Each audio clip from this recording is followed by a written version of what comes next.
Bonjour, dans ce tutoriel nous allons apprendre à garder constamment à l'écran les différents intitulés de colonnes lorsque nous naviguons dans un tableau de grande taille, de manière à savoir toujours à quels paramètres correspond telle ou telle valeur de notre tableau, mais également comment on peut facilement trier celui-ci.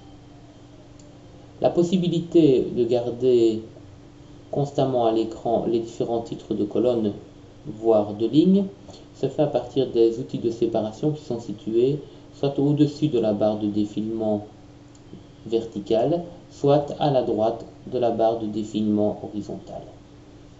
Il suffit de faire coulisser celle-ci pour venir la placer au bon endroit dans notre classeur. Une fois ces barres de défilement placées au bon endroit, nous pouvons figer les volets à partir du menu Fenêtre fixé.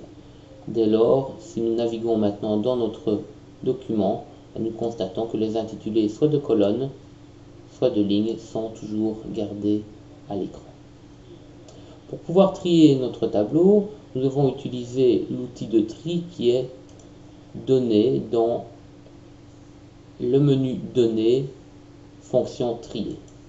Par défaut, tout le tableau situé de part et d'autre de la cellule choisie sera trié.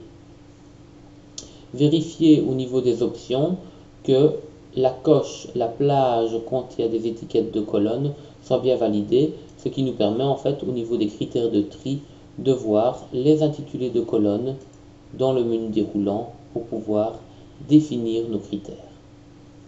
Donc nous pourrions ici par exemple demander de regrouper dans un premier temps les différents aliments de notre tableau par groupe alimentaire.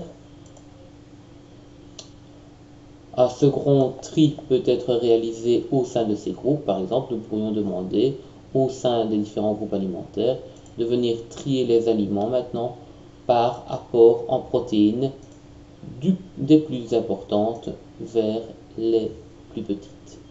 Il suffit de valider avec OK et nous constatons bien maintenant que les aliments sont regroupés par type et au sein de ces types, nous passons bien des valeurs les plus importantes aux valeurs les moins importantes au niveau des protéines.